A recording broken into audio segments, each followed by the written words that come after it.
Oi pessoal, sou Miguel Chaim, mais um vídeo pro Diário do Culturismo. Mudando um pouco o assunto hoje, vamos deixar de falar um pouco de bodybuilding, falar um pouco sobre treinamento, sobre agachamento, mais especificamente, posicionamento do tronco no agachamento. Uma coisa muito importante e muito mal entendida, mal compreendida e mal executada por muita gente que treina e pelos próprios treinadores. Vamos lá.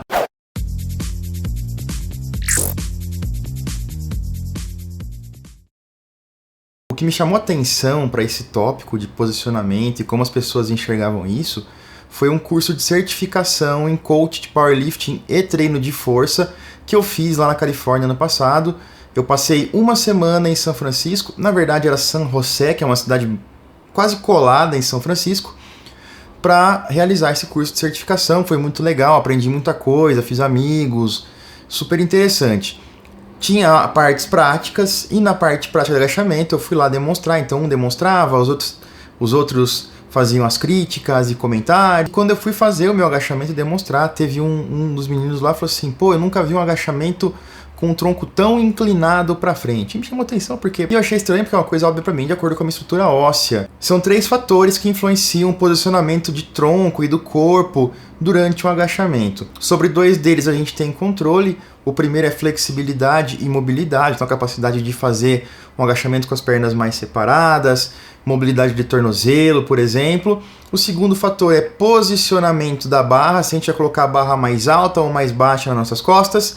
E o terceiro, que é o que a gente não tem controle nenhum, não tem como mudar, é comprimento de membros e tronco, comprimento da coxa, do fêmur, da perna, do tronco em si. E é sobre isso que a gente vai falar hoje. É claro que esses 3 fatores têm que ser levados em consideração na hora de prescrever um agachamento, na hora de instruir o seu cliente ou você mesmo sobre como vai ser a melhor maneira de se fazer aquele agachamento. Eu vou falar hoje sobre o comprimento de fêmur e de tronco, que é o ponto de partida de análise. Você vai analisar isso aí, é super importante. Vai ter uma posição inicial e a partir daí, a partir de lesões, necessidades especiais, como atingir músculos-alvo, você vai usar mobilidade, flexibilidade e altura de barra para fazer alterações necessárias e pertinentes para que se atinja o resultado esperado.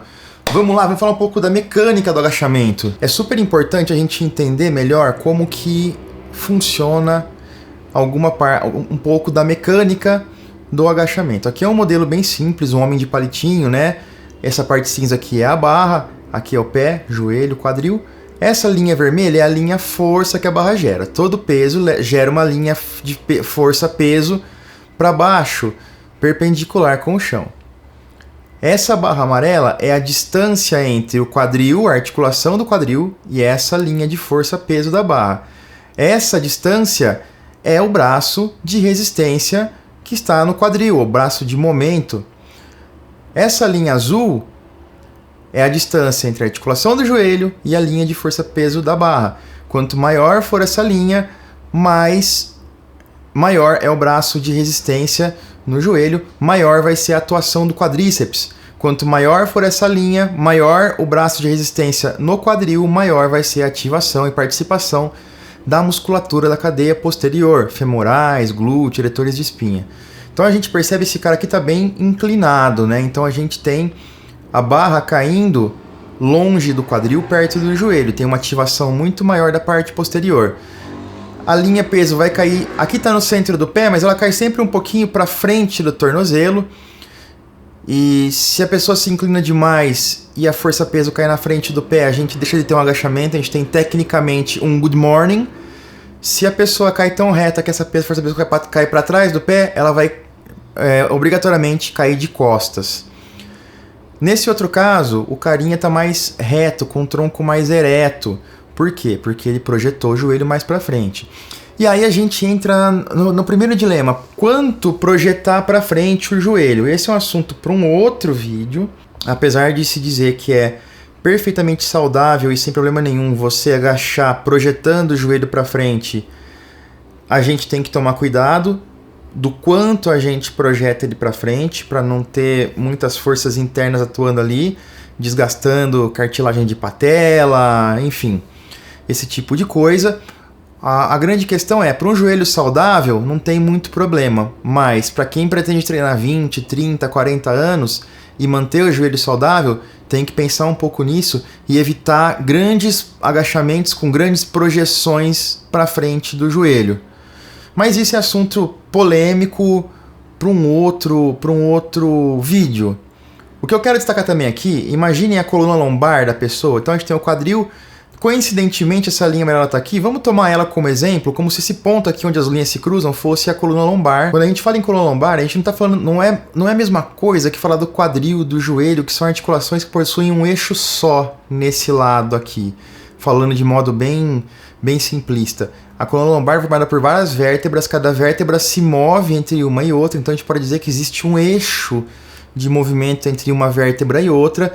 Então a gente tem vários eixos de movimento dentro da coluna lombar. Quando a gente soma todos esses eixos, a gente tem um eixo resultante virtual. Vamos dizer que ele está pontuado bem aqui. Quanto mais longe da linha força esse eixo tiver, maior é o torque sobre a coluna lombar, maiores são as forças de cisalhamento, de rotação nas vértebras, maior o risco de lesão caso a pessoa não esteja totalmente alinhada fisiologicamente e totalmente estabilizada. Então a gente percebe que quando o tronco se inclina mais para frente, essa distância é maior, tem um torque maior sendo gerado.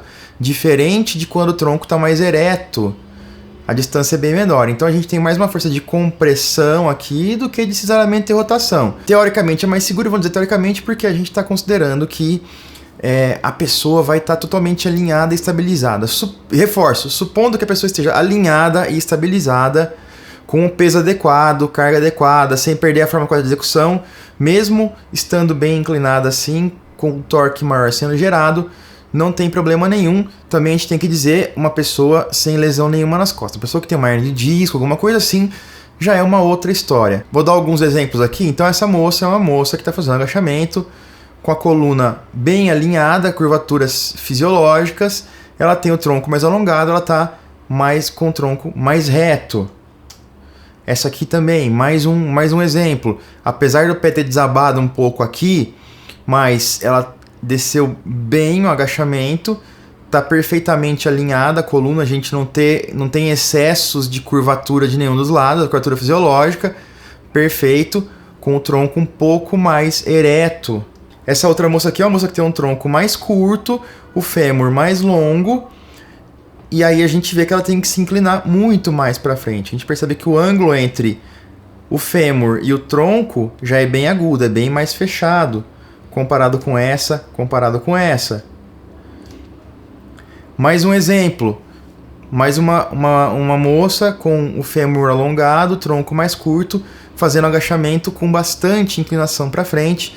A gente nota um alinhamento perfeito da coluna, não tem uma hiperlordose, tá tudo legal. O que não pode acontecer... Bom, aí o que acontece? A partir daí, às vezes o treinador, o coach, vê uma pessoa com essa conformidade e vê ela se inclinando tanto para frente e fala assim, opa, isso é ruim para a coluna, vai gerar um torque muito grande na lombar, não sei o quê.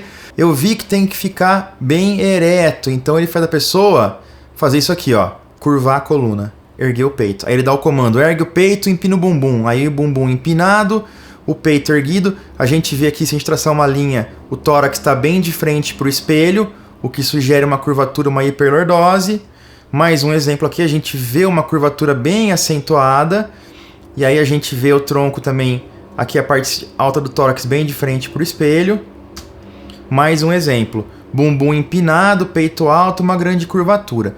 Isso não é o ideal, pessoal, porque isso causa...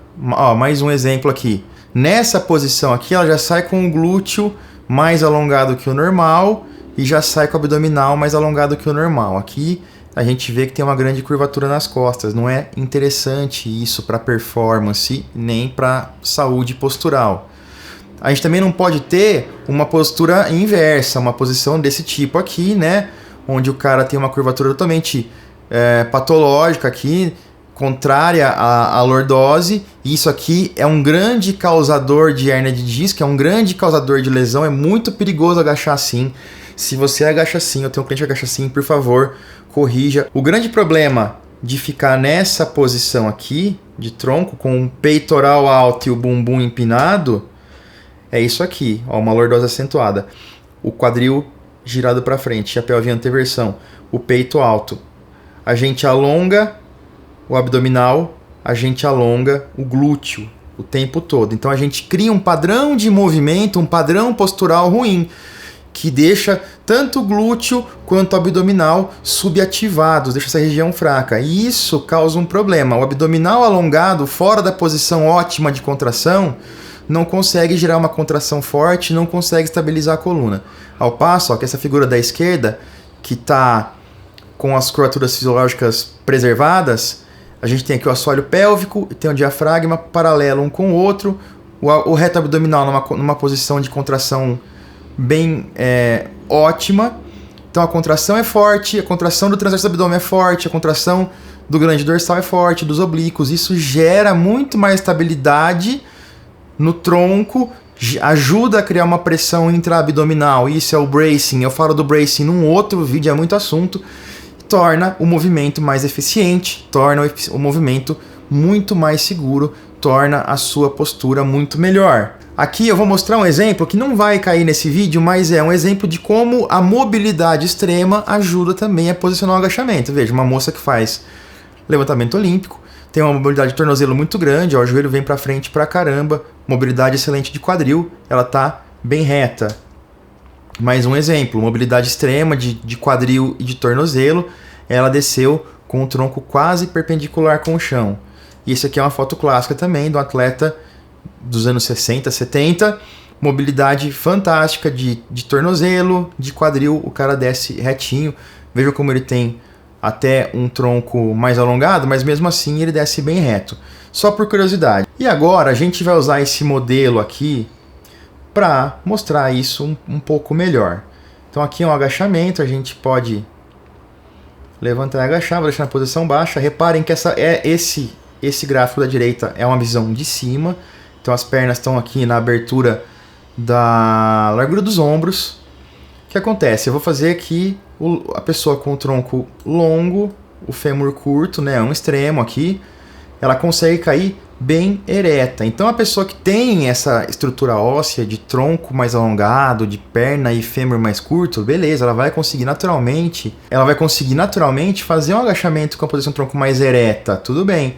Agora vamos mudar um pouco, vamos deixar uma pessoa de fêmur mais alongado e o tronco mais curto. Vejam só, ela precisa se inclinar muito mais para fazer o agachamento. Então é isso que eu digo para vocês. É a primeira maneira de avaliar como essa pessoa vai agachar do jeito ótimo. Então a pessoa que tem o tronco mais curto, o fêmur mais alongado, não tem problema nenhum. Você tá vendo? O joelho foi para frente aqui de uma maneira não absurda. Tudo bem, não tem problema nenhum você fazer isso, desde que ela esteja estabilizada, alinhada, desde que você siga todos esses conceitos, desde que não haja lesão. Então, por exemplo, Chaim, mas eu tenho um cliente que tem o tronco curto, tem o fêmur longo, só que ele tem hernia de disco, ele não consegue agachar assim, ele sente dores. O que a gente vai fazer? Ó, vamos olhar aqui. Sumô, vamos separar a distância da perna dele. Olha lá, agora aqui. Nesse bonequinho, ó, posição da perna, largura dos ombros, tá bem inclinado. Vamos colocando ele no sumô, ele vai conseguir ficar menos inclinado lateralmente. Então a gente vai conseguir fazer com que o tronco caia mais ereto. Mas a gente depende de mobilidade de quadril que precisa ser alcançada. Mas é uma maneira de fazer esse tipo de alteração. Uma outra maneira é a mobilidade de tornozelo. Ó, caso o tornozelo dele seja bem imóvel, o joelho vai bem para frente, ele também vai conseguir descer mais reto. Ele tem pouca mobilidade, ó, quanto menos o joelho for para frente, mais ele vai descer inclinado. Então, são coisas que é preciso dominar muito bem para que a gente consiga prescrever os exercícios da melhor maneira possível para os nossos clientes. Espero que tenham gostado, espero que tenha adicionado alguma coisa boa para vocês e para os seus treinos. Se gostou, deixa um like, se inscreve no canal e compartilha com um amigo. Eu vou ficando por aqui, eu sou Miguel Chaim e até a próxima.